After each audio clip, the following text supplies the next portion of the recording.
Assalamu alaikum. Bismillahirrahmanirrahim. Class, we are going to discuss the Schrodinger time independent wave equation.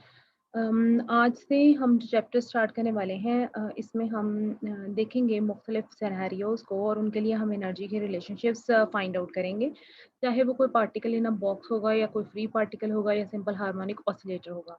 लेकिन इन सब चीज़ों से पहले वी शुड नो कि Schrödinger time independent wave equation किस तरीके से डिराइव की जाती है और कैसे हम इसको एनर्जी के साथ लिंक करते हैं।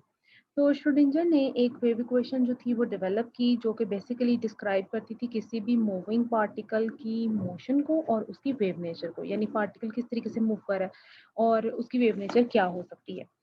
तो टाइम इंडिपेंडेंट वेव इक्वेशन को हम डी ब्रॉय इक्वेशन और जो वेव इक्वेशन है उनको कपल करके तो ड्राइव कर सकते हैं।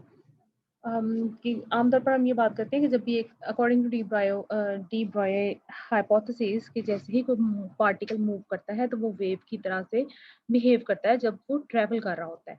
तो वेव इक्वेशन जो है हमारे पास क्लासिकल वो इस फॉर्म में होती है, जिसको हम कहते हैं यहाँ पर del square phi is equal to 1/v² curly square phi over curly T square. Both are sides of the equation depicts the second order differential equations. तो जो राइट साइड पे टर्म है this is the second order derivative with respect to time, और जो left side पे term है this is the second order derivative with respect to the space coordinate. तो phi अगर एक वेव फंक्शन है स्पेस और टाइम का और v अगर वेलोसिटी है, तो डेल स्क्वायर को हम किस तरीके से फाइंड आउट कर सकते हैं। डेल डॉट डेल लिया जाए और ये हमारे पास del square curly square over curly X square plus curly square over curly Y square plus curly square over curly Z square की फॉर्म में आ जाता है।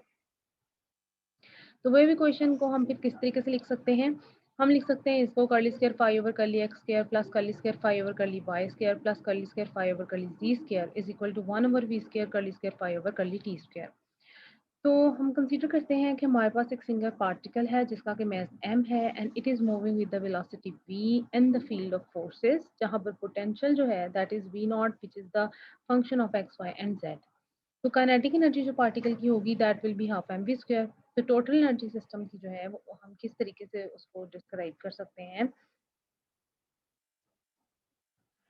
Kinetic energy plus potential energy. तो काइनेटिक एनर्जी के लिए हम लिखते हैं हाफ एम वी स्क्वायर और पोटेंशियल के लिए वी नॉट लिखा, और यहाँ से अगर हम एम वी की फॉर्म में इसको सॉर्ट आउट करना चाहें तो हम इसको थोड़ा रीअरेंज करेंगे और हमारे पास M V will be equal to 2m e minus V not under root के बराबर आ जाएगा।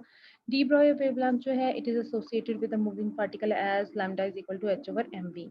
एम वी की वैल्यू को जो पुट करेंगे तो हमारे पास lambda will be equal to H over 2m e minus V not under root, और lambda is also equal to V over F, क्योंकि हमारे पास तो एक रिलेशनशिप होता है V is equal to F lambda. तो हम इक्वेशन नंबर 3 और equation number sorry equation number 4 और इक्वेशन नंबर 5 को कंपेयर करेंगे तो हमारे पास आता है v over F is equal to H over 2m e minus V not under root, और यहाँ से इसकी स्क्वेयरिंग और रीअरेंजमेंट के बाद हमें 1 over V square is equal to 2m e minus V not over F square के बराबर आता है। यानी जो मटेरियल पार्टिकल है जब वो ट्रैवल करता है तो इट बिहेव्स लाइक वेव। तो सिर्फ वो फंक्शंस जो हैं वो एसोसिएट होंगे इन मूविंग पार्टिकल के साथ जो टाइम के साथ हार्मोनिक होंगे, यानी time harmonic functions will be associated with these moving particles. Time के साथ साथ किस तरीके से हमें वेरिएशन आ रही है, और ऐसे फंक्शंस जो हैं उनको हम साइन ओमेगा टी या कॉस ओमेगा टी में रिप्रेजेंट करते हैं, या ये लीनियर कॉम्बिनेशन होते हैं साइन और कॉस ओमेगा टी के। जो कंबाइंड फंक्शन है हमारे पास साइन और कॉस ओमेगा टी के, उसको हम एक्सपोनेंशियल आयोटा ओमेगा टी से रिप्रेजेंट करते हैं। वेव फंक्शन फाई जो है it is the combination of space coordinate and time using और टाइम और स्पेस कोऑर्डिनेट की फॉर्म में जो वेव फंक्शन है उसको हम सेपरेशन ऑफ वेरिएबल टेक्निक के जरिए लिखते हैं। तो हमारे पास phi X Y Z T will be equal to psi X Y Z और exponential iota omega T. Here this psi is only the function of space and exponential iota omega T is only the function of time. तो इसको separation of variable technique में क्या होता है कि हम अगर हमारे पास more than one type of function जो हैं कोऑर्डिनेट्स जो हैं उसके ऊपर फंक्शन डिपेंड कर रहा है, तो हम क्या करते हैं उसको इंडिपेंडेंट स्टेट्स में ले जाते हैं। यानी अगर दो वेरिएबल्स हैं स्पेस और टाइम के, तो हम उसको लिखेंगे कि function will be the space function और it is multiplied by the function which is the time function.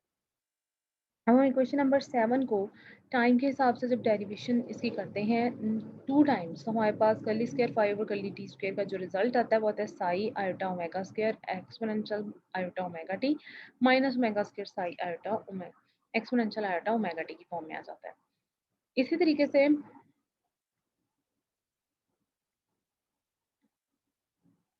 अगर हम इक्वेशन नंबर 7 को, ये जो इक्वेशन नंबर 7 थी हमारे पास, ये वाली, इसको हम अब टाइम स्पेस कोऑर्डिनेट के हिसाब से 2 दफ़ा डेरिवेशन करें इसकी, तो हमारे पास इस किस्म का कुछ रिजल्ट आता है।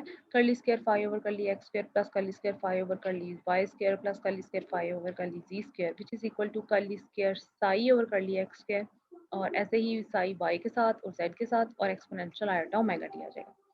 अब हम इक्वेशन नंबर 6, 8 और 9 को इक्वेशन नंबर 1 में रखते हैं, जो हमारे पास थी curly square 5 over del square 5 is equal to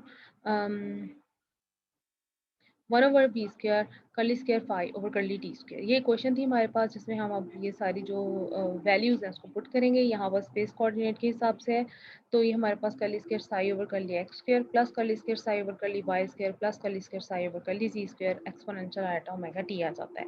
ये क्वेश्चन नंबर 1 जो थी आपके पास इस फॉर्म में मौजूद थी, ये देखिए, जिसमें हमने पुट की हैं वैल्यूज़। इसकी वैल्यू को पुट किया है, v की वैल्यू पुट किया है, और कर्ली स्क्वायर 5 और कर्ली टी स्क्वायर की वैल्यू को भी पुट किया है। तो यहाँ पर 1 ओवर वी स्क्वायर इस फॉर्म में आ जाता है, और curly square 5 over curly T square की वैल्यू ये आ जाती है। और जब हम इसको देखते हैं इन इक्वेशंस को, तो हमारे पास रीअरेंजमेंट के बाद जो रिजल्ट आता है that is equal to -2m e minus V not over H cut square psi, which is the time independent Schrodinger wave equation in 3 dimensions for a single particle। मतलब अगर x y z सारी dimensions को आप ले रहे हैं, तब ये इक्वेशन एग्जिस्ट करेगी। अब यही time independent Schrodinger wave equation अगर आप 1 डायमेंशन में एक सिंगल पार्टिकल के लिए देखें, तो वो किस तरह हो जाएगी कि हम कंसीडर कर रहे हैं particle is moving along X axis, just X axis. तो ये हमारे पास curly square psi over curly X square is equal to -2m e minus V not over H cut square psi की फॉर्म में reduce हो जाएगी, और rearrangement will give us -h cut square over 2m curly square psi over curly X square which is equal to e minus V not psi, और ये बन जाता है e psi minus V not psi. यहाँ से ये आपके पास इस किस्म की एक इक्वेशन जनरेट हो जाती है, और ये फाइनली हमें रिजल्ट जो मिलता है that is -h cut square over 2m D square over D X square plus V not, और बाहर आ जाता है साई। ये कर्ली जो है ये हमारे पास डी में चेंज हो जाता है, क्योंकि यहाँ पर अब ये जो डी है it is only the function of x axis. इसमें स्पेस कोऑर्डिनेट रिस्ट्रिक्ट हो गया है जस्ट 1 डायमेंशन में। जब हमारे पास 3 डायमेंशंस होंगी तो फिर हम इसको कर्ली की फॉर्म में लिखेंगे। जब हम सिंगल डायमेंशन की बात करेंगे तो ये जो कर्ली है partial derivative it will take the form of the derivative D which is equal to E psi. तो अब ये जो हमारे पास बच जाता है, ये kinetic energy plus potential energy which is equal to Hamiltonian H, और H psi is equal to E psi. ये एनर्जी इक्वेशन हमारे पास आ गई। यहाँ पर एच जो है this is the Hamiltonian of the system which is the energy operator, it gives the total energy of the particle, और E is the eigen value of this Hamiltonian operator. और अगर momentum की term में हम इसको लिखना चाहें तो हम एच को लिखते हैं जब 1 over 2mv square plus V not, और एम वी से इसको मल्टीप्लाई कर देते हैं, सॉरी एम से मल्टीप्लाई और डिवाइड कर देते हैं, तो हमारे पास आ जाता है 1 over 2m M square V square plus V not X which is equal to P square over 2m plus V not X. Time independent Schrodinger wave equation in 1 dimension for single particle will be given as -h per square over 2m d square over dx square plus v naught psi is equal to e psi। Significance इसकी क्या है? ये Schrodinger wave equation जो है it plays the same role in quantum mechanics as the Newton law of motion plays in Newtonian mechanics and Maxwell equations play in electromagnetism. Basically जो Schrodinger wave equation है it acts like a machine, जिसमें आप potential energy function को apply करते हैं as an input, और आपको output जो ये मशीन है in terms of wave function देती है, या क्वांटम नंबर्स या एनर्जी की फॉर्म में दे देती है। और ये बेसिकली आपको एनर्जी लेवल्स, क्वांटम नंबर्स और वेव फंक्शन ये डिस्क्राइब करते हैं quantum behaviour of the system. अब हम एग्जांपल ले लेते हैं एक, जैसे हम कहते हैं कि हमारे पास एक पार्टिकल है जिसका मास m है और उसकी एनर्जी 0 है and it has a time independent wave function, यानी a x exponential minus X square over L square है, a और l कांस्टेंट्स हैं, तो आप पोटेंशियल एनर्जीज की डिटरमिन करें। तो time independent Schrodinger wave equation के लिए हम ये फॉर्मूला लगाते हैं minus H bar square over 2m d square psi over D X plus v naught psi is equal to E Sai.